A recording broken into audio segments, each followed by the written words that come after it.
Hello, you absolute legends. Something big is happening in the world of Trackmania, an event that will forever shift the landscape. In all my years of speedrunning, I've seen a lot of quote-unquote cheating scandals before, but I don't think I've ever seen anything as impactful or shocking than what we're seeing in the community of one of the most competitive racing games on the planet. Trackmania is huge. It easily dwarfs almost every speedrunning community out there, with thousands upon thousands of active racers. The records are unbelievably insane, with record hunters spending hundreds or even thousands of hours on a single track. Up until recently, my only experience of the games was watching YouTube videos about its history, and seeing the creative ways racers would break levels. But it wasn't until I played one of them that I began to appreciate their appeal. The games are nothing short of amazing to play, and are perfectly designed for racers looking to compete for the fastest times. But in May of 2021, the community would be shattered when a bombshell report accused multiple players of cheating for their records.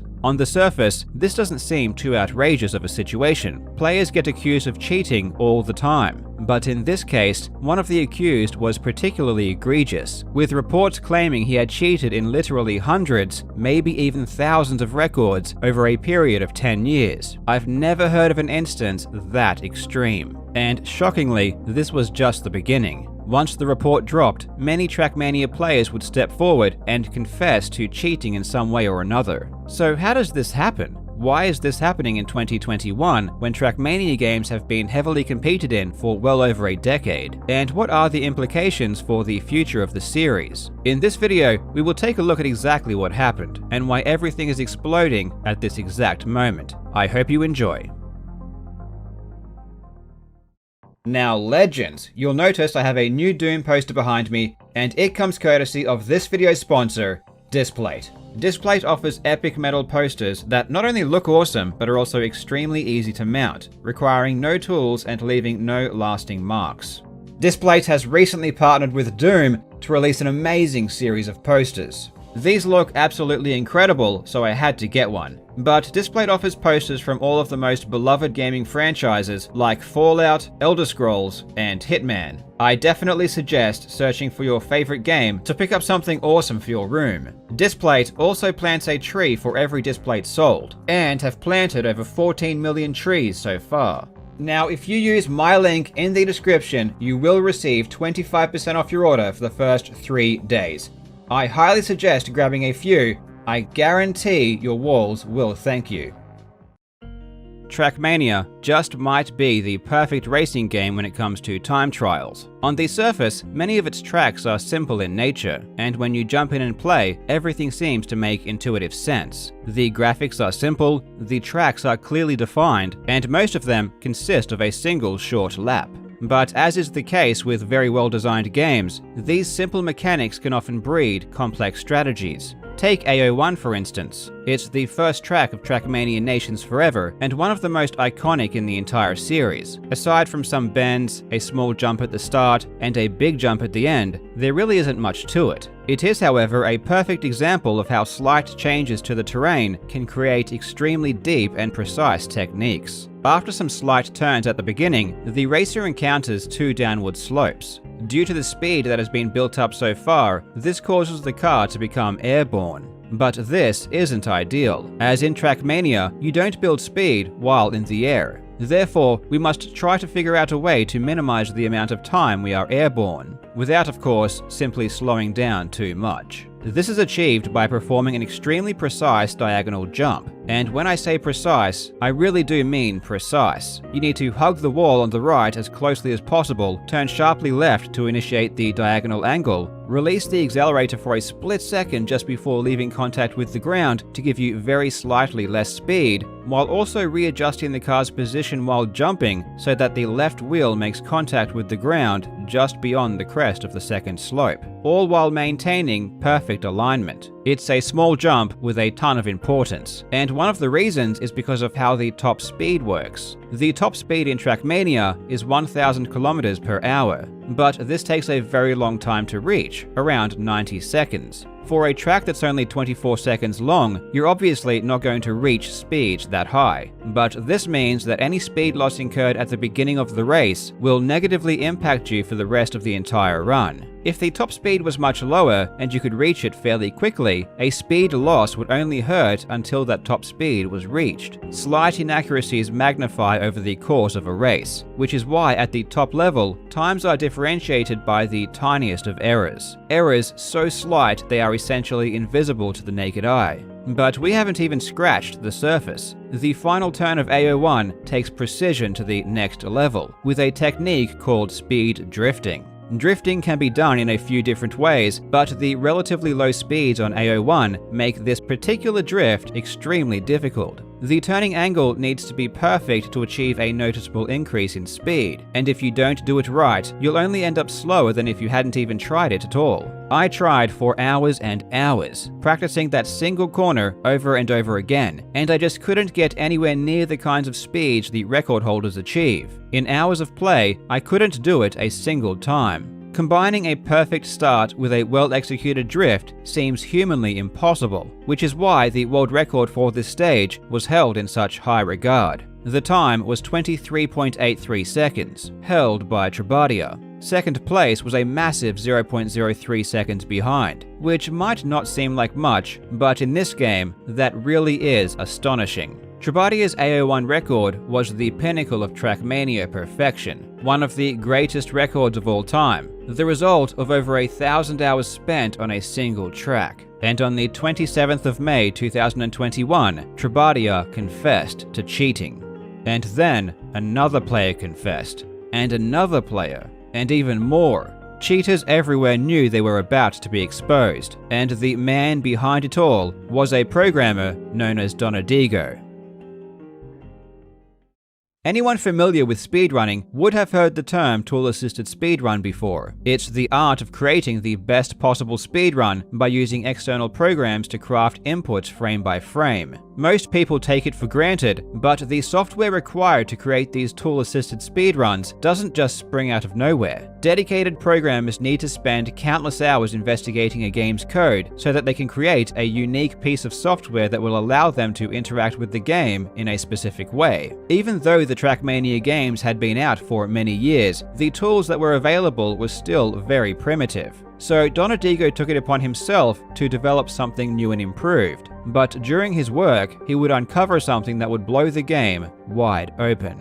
Embedded deeply within replays was a very interesting piece of code. To me, it looks like gibberish, but to a competent programmer, it unlocks the hidden secrets of a ghost file. This code describes inputs, and what Donadigo discovered was that every replay file has the exact set of inputs that were used to create the run. Up until this point, no one even knew the inputs were there. This might sound shocking, but this is not intuitive. Racing games almost universally do not store inputs for their replays. Instead, they simply record the position of the vehicle. So when you race against a ghost, you are just seeing a representation of where the vehicle was located at any moment. It's not actually driving. Trackmania stores both, the inputs and the position of the car. This is a really important feature that feeds directly into this entire issue. In fact, the game itself makes use of this to verify runs. When examining a replay, Trackmania provides an option to validate it. It will then run a quick check and inform the user if the replay is valid. But what exactly is it checking? Well, given that the game is deterministic, it is able to compare the inputs given with the data relating to the vehicle's position at any moment. It happens immediately, so you can't see it,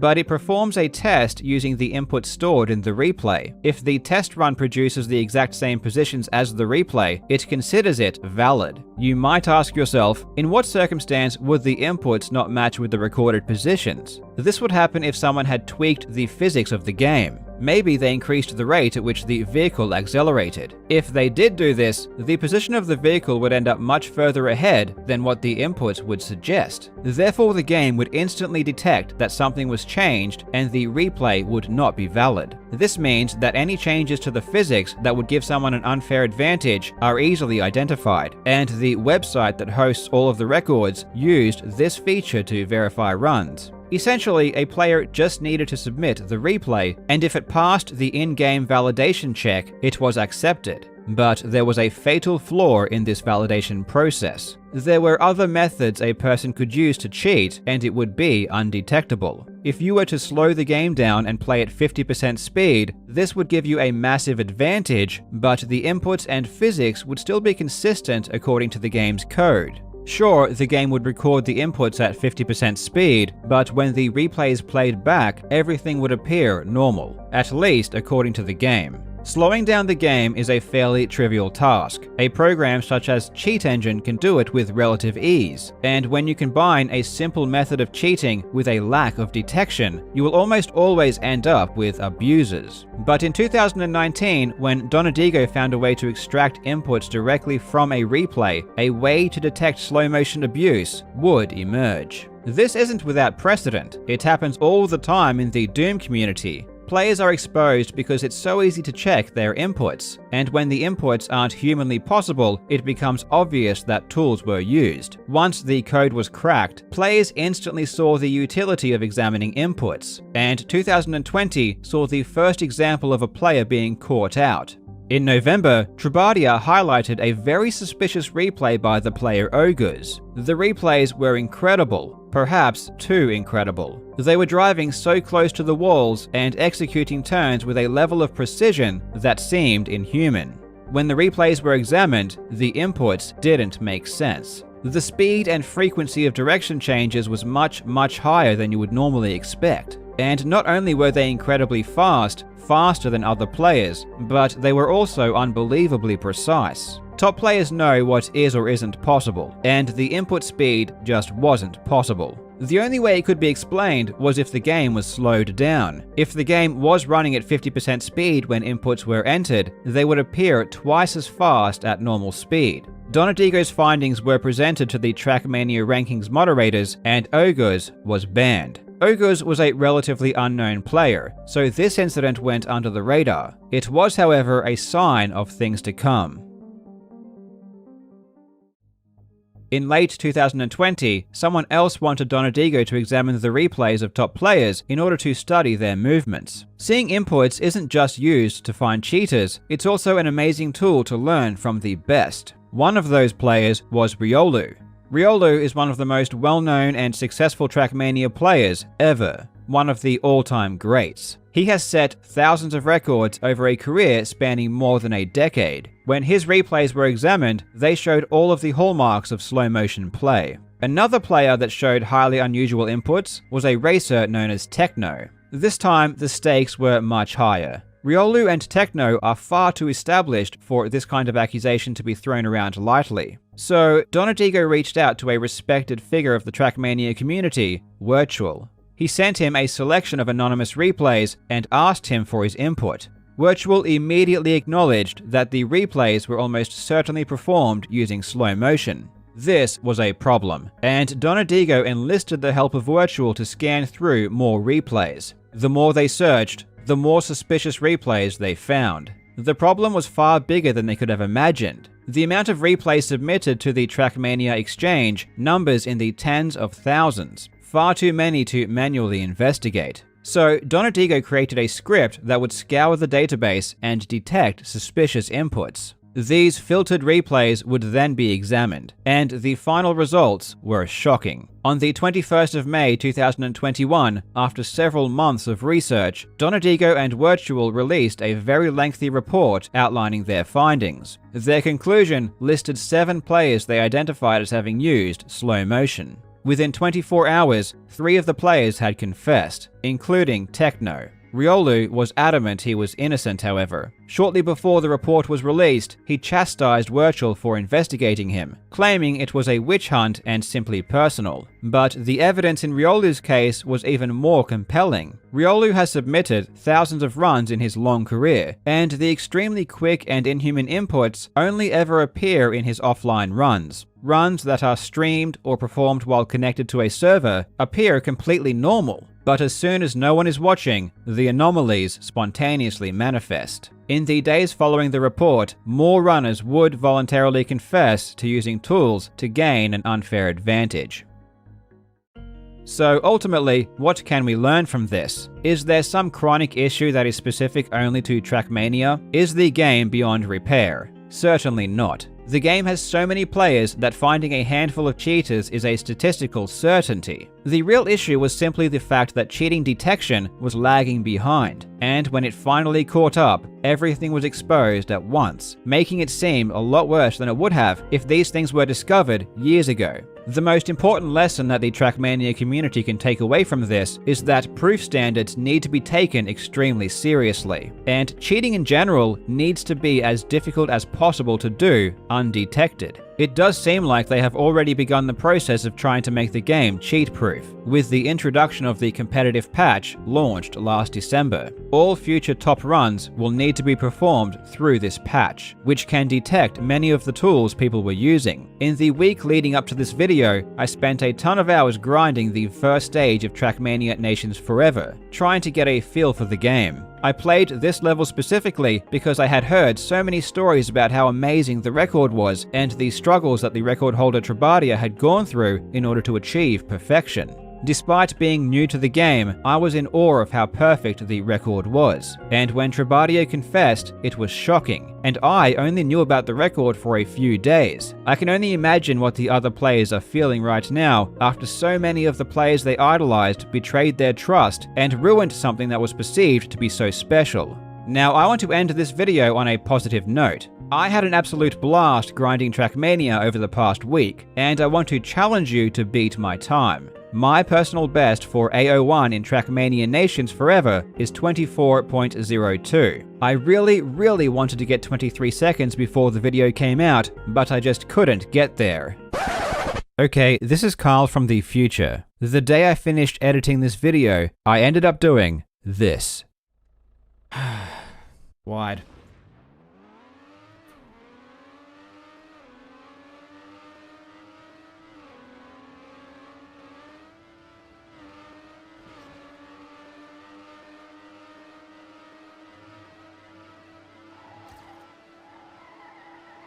Oh my god, this is hot.